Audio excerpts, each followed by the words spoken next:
I teach rehabbing on a budget the third Monday of every month. It starts at 7 o'clock. I'm Lynette Fitzpatrick, and I'm a realtor in the great Grand Rapids area, Grand Rapids, Michigan. Um, I've been an interior designer since 2001. I started my own design business in 2002. I originally started working with builders back then, doing all of their new home designs and spec homes, model homes, our parade of homes. But I also worked with buyers on custom builds. And so that's how I originally got started out. And then I started doing freelance residential. I do some commercial.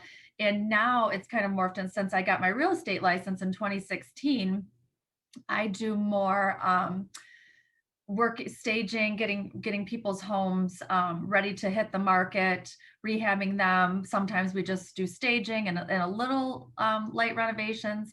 Sometimes it's a whole home makeover. I work with a lot of investors doing buy and holds, flips.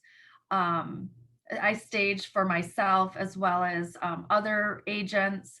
I also stage the homes that I flip with my investors. And how I met Stacy through REI USA is I started in January. I'm like, you know what? I've been doing this with investors for a really long time now. I think it's about time that I start doing some of my own investing. So I started digging in a little bit and found Stacy and been following her ever since and part of REI USA. So it's been a great resource. All the teachers are amazing. And then I already touched on staging as well. So as far as when we're flipping homes, when I'm looking for homes, and right now I have been using, I think I heard Stacy mention this too, PropStream. I've been trying to flush out off-market properties because a lot of my investors are struggling. We're struggling to find any properties that we can make any money on because everything is selling for top dollar. And not only is it selling for top dollar, but it's selling very quickly. Sometimes before it even hits the market, there are buyers lined up. And also right now, on average, our homes in this area are selling for about 15 to 20% over asking if they go, within the first couple of days. So it's just hard to really make any money on those projects. And then the other part is getting in and out quickly, is having your contractors lined up, which can also be a little bit of a challenge right now. I'm finding that a lot of people have decided to take the money that they have saved over the past year, not really being able to go and do anything, or any stimulus money or any money that they've gotten, unemployment money, and they're deciding to stay put and refinance because the interest rates are so low. And they're also taking that money and putting it into their home. So my design business has blown up as well. But it's really important. So with PropStream, my focus has been flushing out off-market properties, and we have been focusing on non-owner occupied, vacant with a mortgage. So we're looking for these motivated homeowners and landlords who might need some help. Maybe want us to come in and help them find a renter, maybe renovate for them, maybe do some co-hosting for some short-term rentals. That's something we've been talking about. If these homeowners don't want to sell, but they need some help in the meantime, we're getting creative on, do we help them renovate it and sell it? Do I find a buyer? Do I wholesale it for them? Do I potentially take that on and wholesale it, or is it in a great area to be a buy and hold and rent? So there's just, this market has definitely forced us to think outside of the box. And so that's so I've been sending out a lot of letters every month, trying to flush out off-market properties for my investors and for myself, hopefully finding someone who's motivated. And then knowing the specific areas where the hot pockets, like we have some hot pockets in the area that these homes are just going crazy amounts over and just super desirable. So focusing on those areas.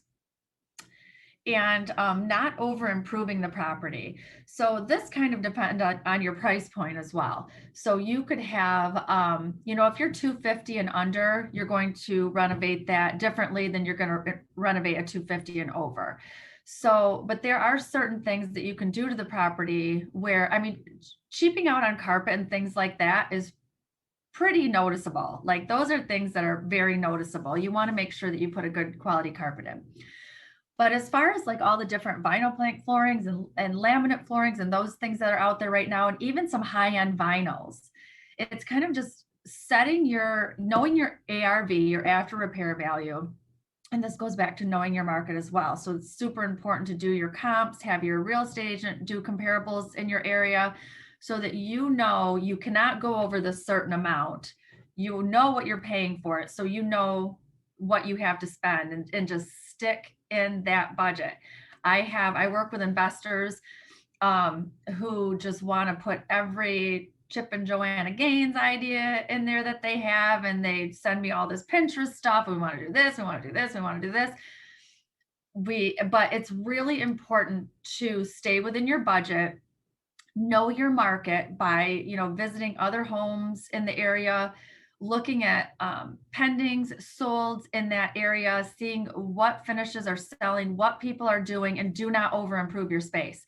Because there's also a chance working with buyers and sellers and investors. I have an advantage of going through these homes with my buyers and knowing what they're looking for and knowing the things that they don't necessarily pay attention to and the things that are important to them. And I can tell you that carpet is, they're going to identify a cheap carpet, but as far as any solid surface flooring, as long as the work is quality, you don't have to put top end if you're under that 250. And chances are, this is another thing that I hear with my buyers, is there's a 50-50 chance that they're not even going to like what you put into this property. It's not necessarily going to be everybody's taste. So you have to consider that they're going to understand that they're paying for your renovations. They're paying for what you have done to the space, and they may think they want to rip it out. So if you're putting the top of the line granite or quartz in, really custom backsplashes and the top high-end light fixtures, there's a chance they're going to be ripping that stuff out anyway. So it's better to, have somebody in your area, a designer, as well as a real estate agent are important. And I have my information on here too. I'm more than willing to help answer questions. If people get stuck, or if you have a home that you're considering, or finishes, or, I'm more than willing to help and give my input on those spaces as well. But it's just really important to not take every good idea that you find on Pinterest or HGTV and put in this home. Keep it buyer neutral is something that I always like to say, and just stay within your budget. And, your bathrooms, all of your bathrooms do not have to have vinyl plank flooring or tile. You can do a high-end vinyl. You can still do a laminate countertop and do a fun backsplash. You can go to your local Menards or Lowe's or Home Depot and find good quality light fixtures that look like $1 million, but aren't going to cost you $1 million. Those are the things. But people do notice when you're skimping out on carpet. That is one thing. If you can, like my buyers will get right down on the floor and they will stick their hands in there. They'll be like, oh, you can see the backing on this. Then they start to question how you've improved the rest of the space as well. And knowing when to call in a professional is another thing, because there's so many people that are have kind of gotten on this renovating bandwagon and this flipping and selling, because it's kind of a no-brainer investing in real estate, right? So there's a lot of people who are doing it. People who are not necessarily to the trade, contractors, they're just, mom and pops doing buying and renovating. But there are going to be, knowing when to call in a professional is important.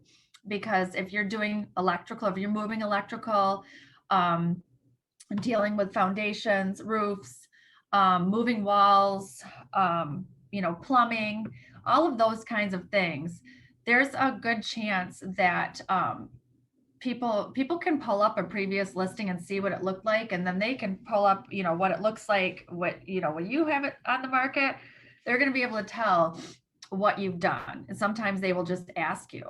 And there's going to be points where they're going to want receipts or proof that there were licensed contractors that did the work. And they might even ask for proof of that, ask for if you pulled permits and things like that, because those are some things that can come back and bite you in the butt. If you're just going in and painting cabinets, painting walls, cabinet hardware, light fixtures, some flooring, all of the aesthetics, those, that's not, obviously you don't need to be a professional, but like I said, moving walls, dealing with foundations, roofs, windows, taking out load bearing walls, plumbing, electrical, those are some things, that you definitely know your limits and know when to call in a professional, because you don't want that stuff coming back on you. And it's definitely, I also find a lot of rehab properties where people forget about the exterior. So it is super important to save enough money in your budget, prepare for, if you need to paint the exterior of the home, does it need a new front door? Does it need windows? Does the front door just need a fresh coat of paint? Peeling and chipping paint or worn through decks, stain. Those are all things that are important for the aesthetics of the property and the overall look and character and what's appealing to the home. But those are also important when you're going to sell, because those are things that, especially if it's going to be a government-backed loan, an VA or an FHA type of loan, that those things are going to get called out during inspections.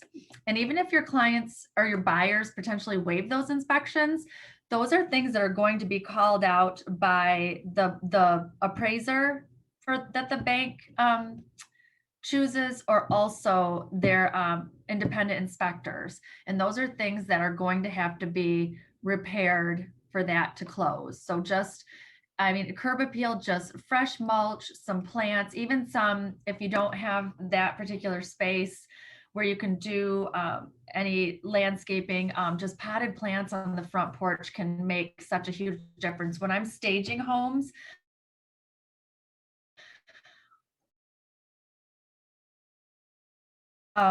these homes ready to list or staging for other agents, just, a fresh coat of paint,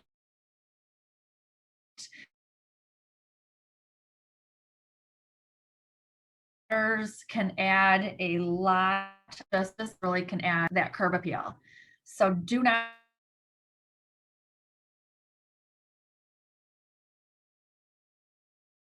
the exterior, make sure you leave it on a budget.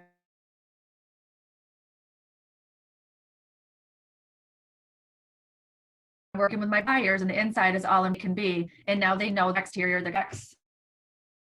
The outside it's pretty expensive. Landscaping is pretty pricey. So just make sure that you at least pay some attention to the exterior too. Hey, Lynette, real fast, you broke up for just a minute on the exterior. Can you go over that one more time?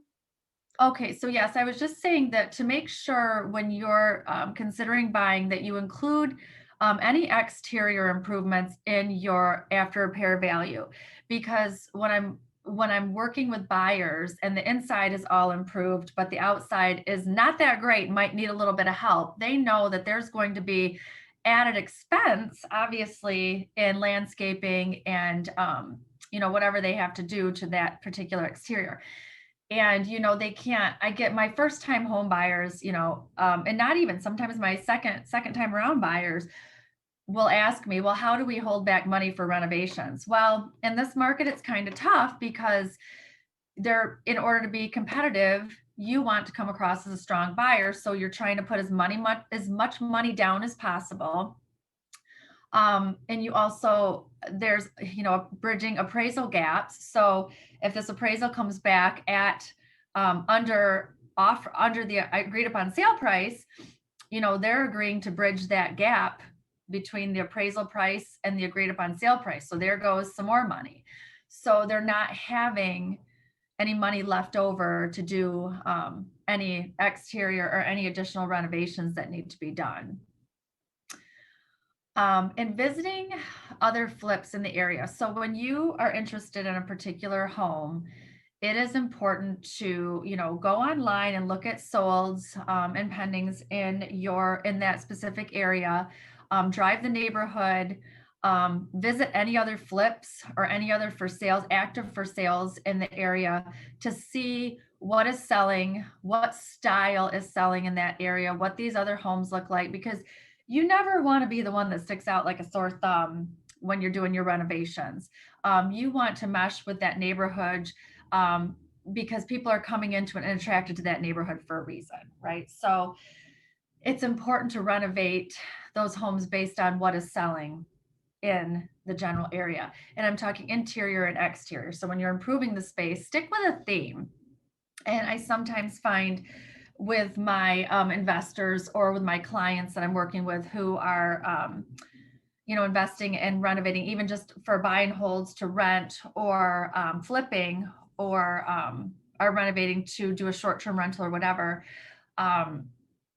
it's hard for them to kind of see outside of their own specific taste. As well as they have an idea in their head, or like I said, they have this Pinterest board of all these things that they want to do, but those things might not necessarily lend itself to that neighborhood style or that neighborhood feel that's attracting people to that specific neighborhood for a reason, like a mid-century modern versus like a Cape Cod and this cute little downtown Grand Rapids or a historical home, or you're not going to want to go inside a historical home and make it mid-century modern, or you're not going to want to have a mid-century modern exterior and then do a modern farmhouse on the inside. That confuses buyers. It's frustrating too when you, as an agent, when I'm looking for homes for my clients and we're looking for specific styles and we see this exterior, we're like, oh my gosh, we love it. And we get inside and the inside does not match the outside. Or, and then it's important once you do hone in on your theme or your overall plan for that home, that you stick to it. And there's a flow in the interior too, as well as the exterior flows into the interior, if that makes sense. You want the interior to flow. So if you're sticking with a theme, keep that theme going throughout all of the bedrooms. Don't change your style or your theme room to room. Keep the flow good, and buyer neutral. Again, I cannot stress that enough because everybody has their own taste. So, we do one paint color throughout the entire home, and it's usually just a neutral, depending on what our theme is going to be. Depends on if I do like a cooler palette or a warmer palette or kind of a neutral, or because people want to also come in and make it their own, and they don't want to start having to cover up, dark walls, or they don't want to have to feel like they have to come in and paint over your taste right away. So if it's all neutral, they can just kind of get in, and I advise my buyers just get in and live in the space for a little bit, figure out how you're going to be using your space. And then we can decide on colors and things like that, where to splash some color around. And staging, again, is so important. Like I said, I think people are getting to the point where they feel like homes are selling overnight for top dollar, so we don't have to do a whole lot. We're still, myself, my real estate clients, my investors, we're all still renovating these spaces as if it's not a seller's market. We are staging them to look like $1 million. I mean, we are not skimping out at all. We are professional photography. My particular photographer, I can pay to do aerial photos, and I can pay them to do floor plans and things like that. We're just, because you still want to appeal to the masses, because the more people that you get in front of your property, the more people that fall in love with it, obviously the more offers and the stronger offers you are going to have, and you are going to be able to choose from. Stacy, do you know if anybody has any questions on any of that before I move on to my next slide? Yeah, we did have one, or let me see, we had one that was like, can you explain more about know your market and what do you mean by that? Sure. So knowing your market, you want to have work with a real estate agent who can help you. Well, PropStream can help you with comparables and things like that too. But it's just if you're looking in a specific area, you have to know that area, know which houses you're going to be the most like, um, and know, and then figuring out what those homes sold for, the renovated ones more specifically. So you know, okay, if I go into this area and I renovate this home how I would like to renovate it, and this is what I can get it for, and this is what I'm going to be spending, is the difference going to be worth my time? So you need to know what your total renovated price will be. So if I can find a house, okay, we can get this house for 150, the very highest top house that I see in this neighborhood that's renovated went for 250, then I know I have 100 to work with. But then you also, take into consideration, it's not just the interior was renovated, is there off-street parking, which here adds value, private parking, shared driveways. If, you have to start deducting for things like that, do the properties that I'm comparing mine again have shared driveways? Do they have their own garage? If they're in the city. So these are things where a local real estate agent can help you with, so that you can really hone in on what your top price will be, what you can get for that home. And then you know what you're going to be paying for that home, and then you know what you have to work with. Does that help? Does that make sense? Yeah, somebody's asking too, how do you find reliable contractors? So, I've been in this for a while, so I've built relationships. But honestly, one good way to find out is go to your local tile stores, your local floor covering stores. They will have names, or should have names, of independent contractors who are specific in those areas.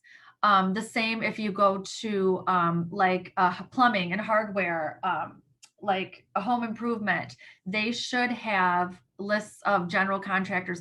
I know that Home Depot, Menards, Lowe's, I know that they do as well. So they keep, people will go in and give their information, give their business cards.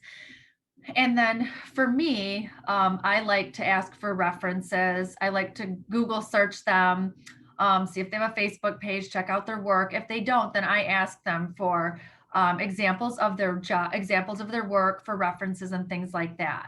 So it is very important that you do have those people lined up ahead of time, because you certainly don't want to get into a renovation and then be sitting there because you don't have contractors that are committed to your job, and or you have to take what you can get, because then you're going to be back at square one, over doing things over or having things torn out. I've been down that road with a client, actually.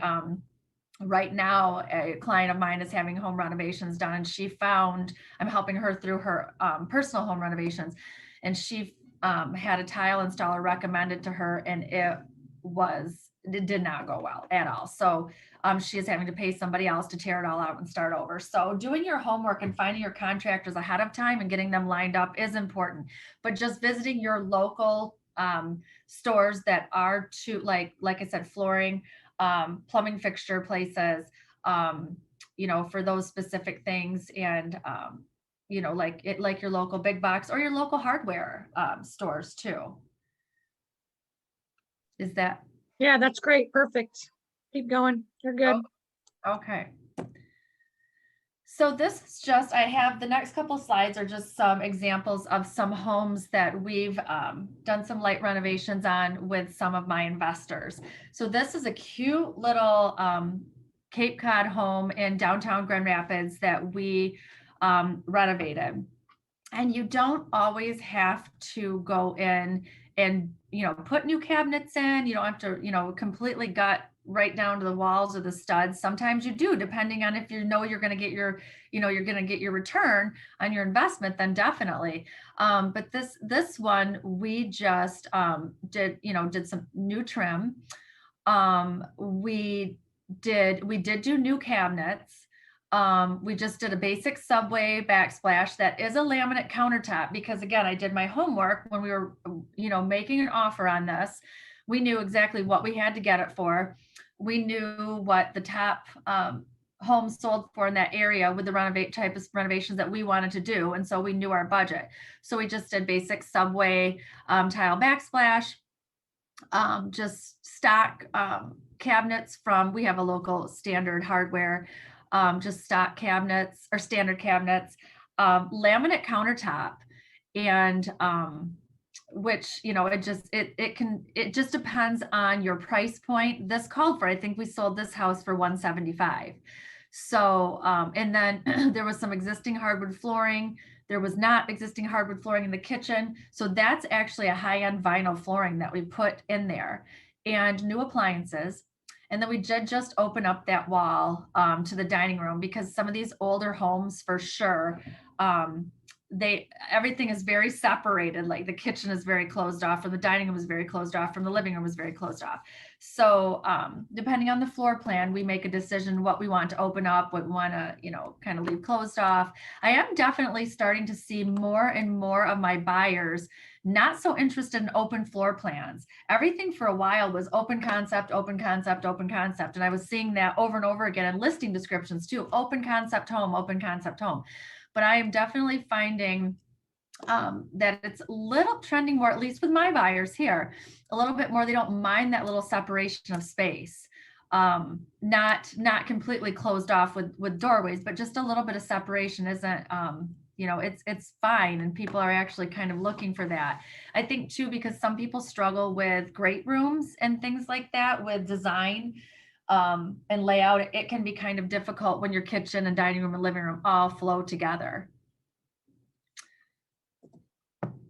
This is another example. So this was one of my examples of this ranch on the left. The photos on the left. This was one of my a seller that contacted me to come in and help them kind of do any renovations, get their home staged to sell. And they had bought it renovated, and I'm doing air quotes because this renovations, this particular investor or homeowner redid the inside really well. Like, it was beautiful, but it was almost very kind of a little bit contemporary, transitional contemporary, but left the outside. And my buyers had lived there for my sellers, had lived there for 4 years. And they're like, we knew that the outside didn't match the inside, but we fell in love with the inside. And we always said we were going to make some changes to the outside, but we didn't really know what to do. And so I said to them, yes, this home on the inside was a $425,000 home all day long. This was in Rockford, Michigan. But I said, your exterior definitely does not match your interior. We need to do something about this. So what I did is I had one of my painters come in and paint all the brick white. We did all new light fixtures. Just staged the front there a little bit with some bright red furniture and some black pots with ferns. And we took, wherever you saw red or burgundy, we took that black. And we got under contract the first weekend for over asking price.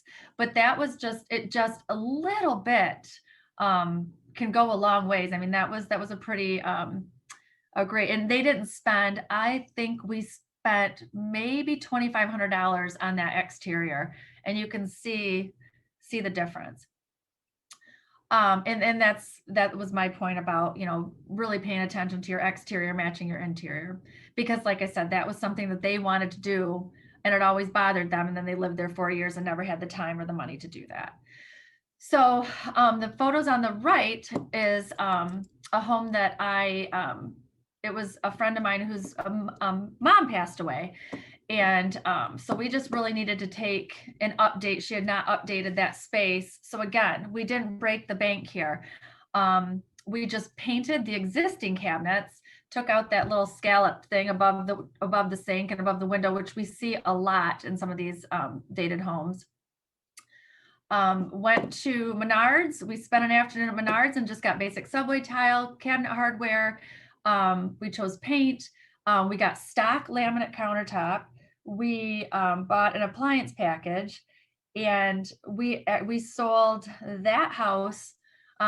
We spent $5,000 on, and we painted the entire house one color. Gave it a deep clean. Just went through and painted all of the existing cabinets white.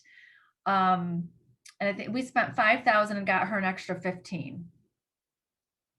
Stacy, does anybody have any questions on any of that? Yes, we do have a lot of questions. How do your renovations differ from rentals to rehabs or sale, like resale?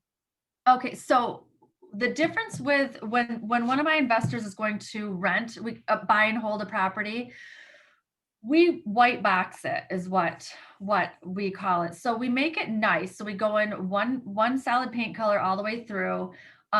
We're switching, not doing as much carpet. We're doing carpet in the bedrooms, not as high end because this is getting replaced, more frequently. We're doing laminate flooring throughout the main areas. Basic appliance packages from Menards or Lowe's or Home Depot. And a lot of times we'll just paint the existing cabinets. If there's damaged cabinets and stuff, we will go in and put new cabinets in, but you can get stock cabinetry from your local hardware store, especially in bathrooms. You can just get standard sizes. Lots of times they come with tops and bowls right in them.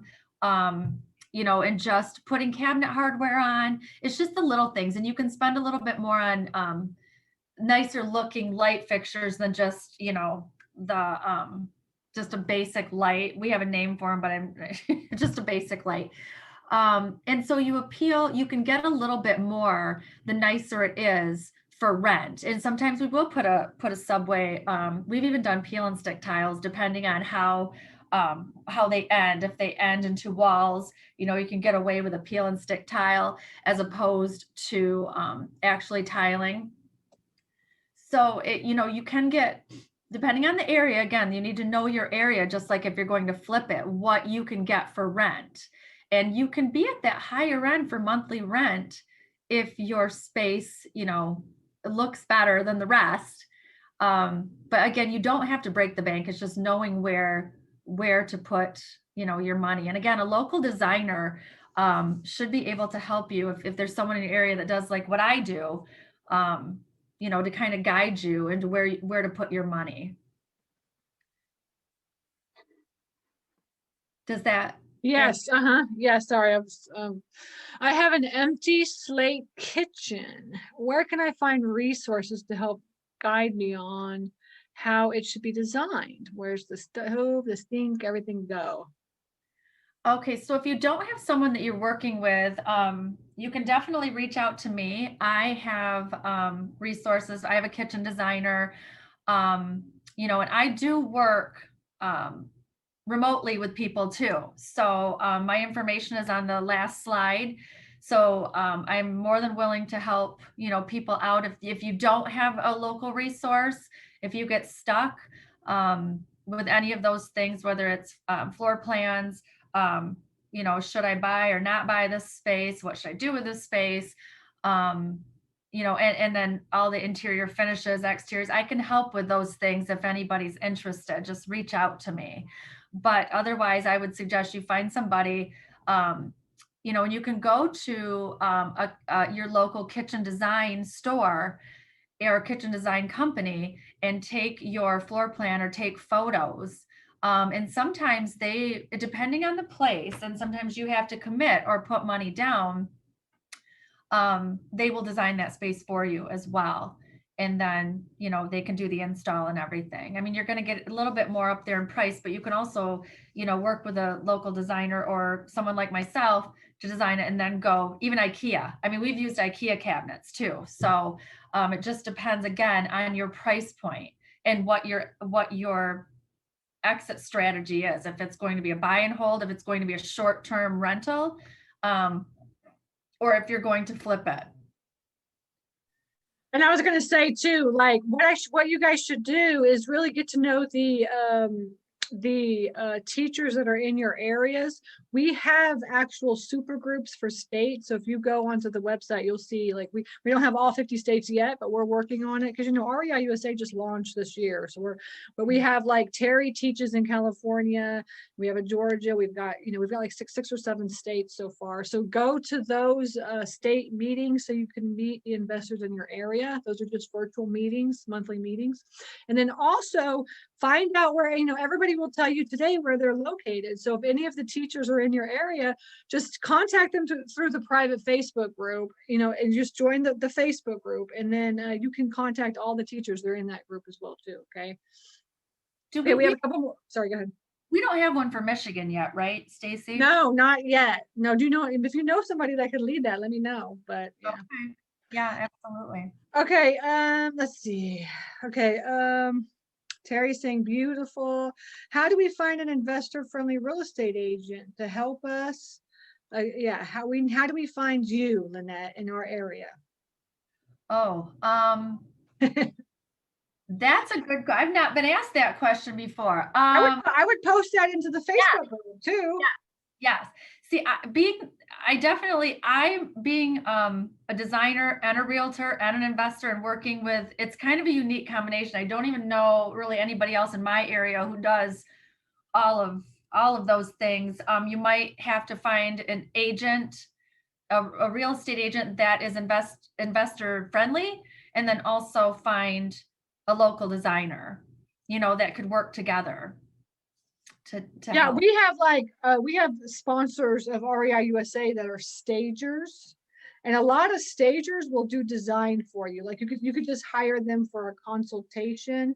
Like Right. Tamara, and there's a couple, like there are stagers that will do consultations for you as well too. So I recommend finding a stager that can, because the stager, I think the best thing is the stager, because they really, like, designers and stagers have an eye for everything.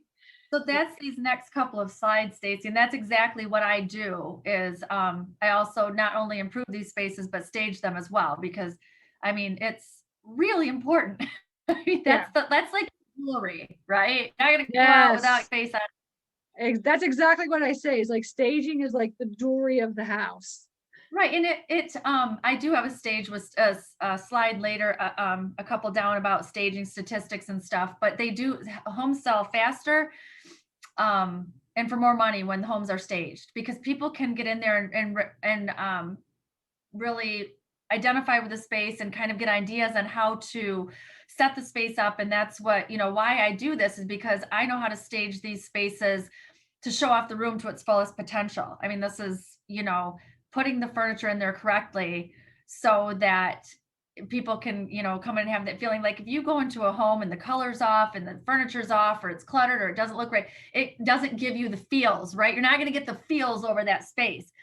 But when everything's right and the furniture is plunked in there perfectly, you get the feels, then you get the offers, right? So this particular home right here, it was another friend of mine whose mom passed away, and the family did not want to do, like, they didn't want to gut, but she had beautiful cabinets and she had really cared for the home. So we just went through, I went and did a pre-listing consultation with her. We went room by room and I gave them all the ideas of everything that they should do to this home. I gave them, and as it sat with the blue paint, there's just a couple of photos, as that house was, we would have listed it for 200,000. I said, if you go through and do all of these things that I suggest, and then I stage it at the end, you're going to get 250. That's going to be our list price. So in this particular one, I did manage the contractors. We did all of her paint. She had done some new carpets, so we just steam cleaned that. But we did new vinyl flooring in the kitchen, bathrooms. We painted the cabinets, all the interior doors, new laminate countertops, light fixtures, and then I staged it. And this sold over a weekend as well. And I think, let's see, I didn't mean to go back to, so you can see just how important staging and the difference. And we painted the fireplace, we did leave the mantle, but how important it is to just update these spaces. You don't have to break the bank. They spent 15,000, and I got them 50.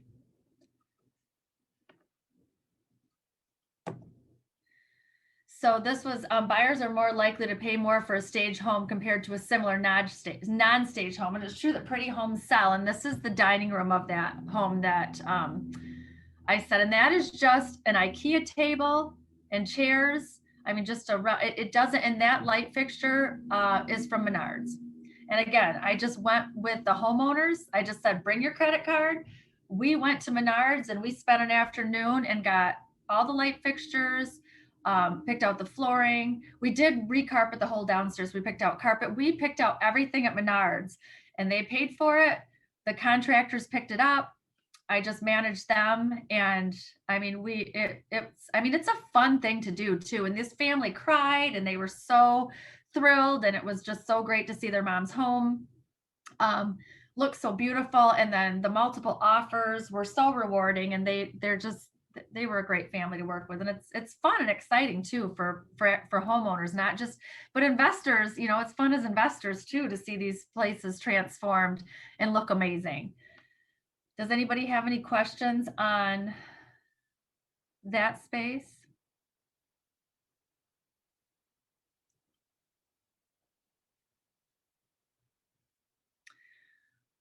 So here's just some more statistics on buyers are willing to offer more money compared to a home that's not staged over staged. We actually have a local agent here in Grand Rapids who will buy homes that just need a little bit of love and that are vacant. They're just empty. And he pays to have them professionally staged. He might put a fresh coat of paint on, maybe add some cabinet hardware, some new light fixtures, and sells them for 20,000+ more, puts them right back on the market. 80% of buyers say home staging makes it easier to visualize the property as their future home, which is absolutely true. I hear that over and over and over again. And some of my buyers want to buy everything that's in the home as well. I will tell you too that when you're staging a home versus if you are into short-term rentals, it's very different. Short-term rentals, you want to make sure you are putting not only furniture that looks good, but is actually functioning and comfortable and livable. When we're staging, we're doing these fold out bed frames with air mattresses and just some blankets on top, and not the most comfortable furniture, but it looks amazing. So it is definitely different when you're staging to do a short-term rental versus just staging it to look like $1 million. 45% of buyers say it will positively impact the value of the home if it is decorated to the buyer's taste.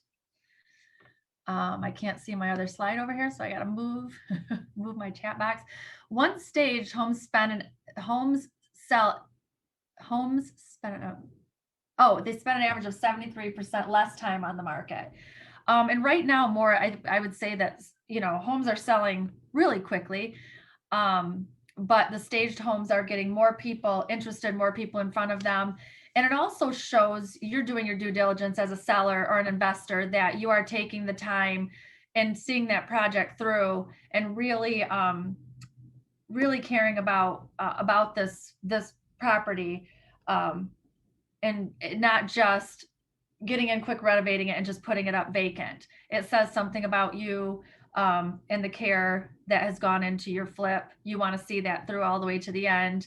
And that, you didn't skimp out on that. So you didn't skimp out on anything else. Buyers are willing to spend 1% to 5% more of the dollar value on a staged home than a non-staged home, which again, it's true. It's just, you only get one chance to make a first impression, right? So when buyers or agents are flipping through online and looking at homes, your home is going to get, number one, if you're doing your exterior, paying attention to your exterior, you're doing that upright, and then you're staging the interior, you're going to get more showings.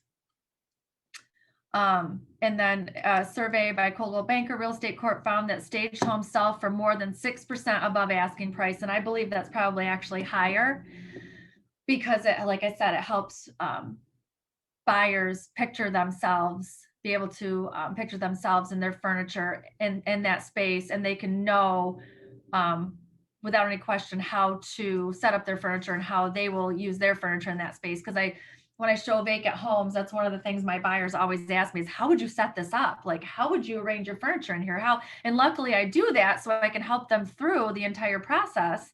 But that's not always the case. So you don't want a buyer standing there with an agent who doesn't do that going, oh, I don't know, this space would be challenging to set up. I'm not sure. You might have to hire a designer.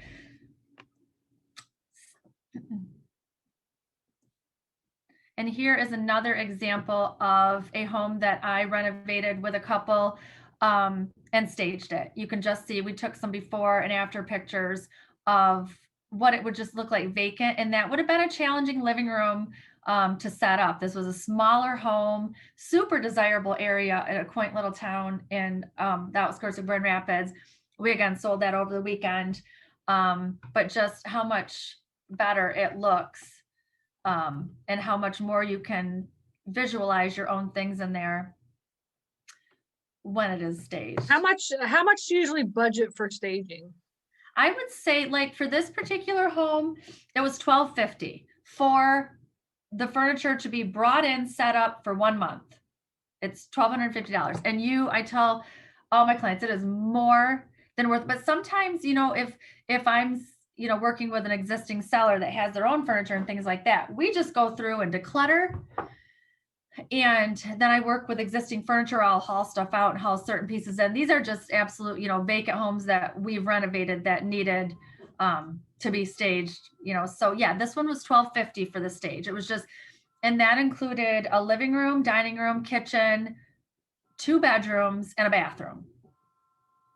And then if you add, like for me, every room that they add, every bedroom is another $150, for a bed and nightstands and some artwork and a rug and things like that. Offices, we charge a little bit more for because we're hauling in, some desks and bookcases and probably a chair and rugs and things like that. It's just a little bit more for an office space. And at what sales price should you stage at? Like $100,000 more, 200,000, or what? I have not staged a home under 150. Okay. So it doesn't mean, you could having said that, I have my eye on a little cottage on a lake that's 95,000 that just needs a little bit of work. And I would stage that one because it's tiny and you need to show people how to set that space up because it's small. So, it has 1 bedroom, 1 bathroom, but the living area is kind of just square and everything's along the outside, like the kitchen and dining room and all that. So something like that, I still would. So I guess it just depends on your budget, but I always stage, I always do my stage. So I guess if you figure that cost into your after repair value, then I think it's always a good idea to do it, I think. That's my opinion. Okay, awesome. All right, keep going. Got a couple more minutes. Okay. Well, yeah, I just have a slide for questions. Okay. And then just how to contact me if anybody gets stuck with their own renovations. Like we talked about earlier, Stacy, they can contact me. I'm more than willing to help with what I can. And tell everybody when you teach. Yes. So the 3rd Monday, and that was on my first slide, the 3rd Monday of every month at 7 p.m. Eastern. Mm-hmm. And what do you teach? Rehabbing on a budget, basically everything that I talked about here. And I encourage anybody that wants to come to bring, any questions, projects that they're working on. I like that to be a more of a interactive, not me teaching because it just depends on where I'm at in my projects and where you're at in your projects, what we want to talk about and what we can help each other out with. Okay, good. Awesome.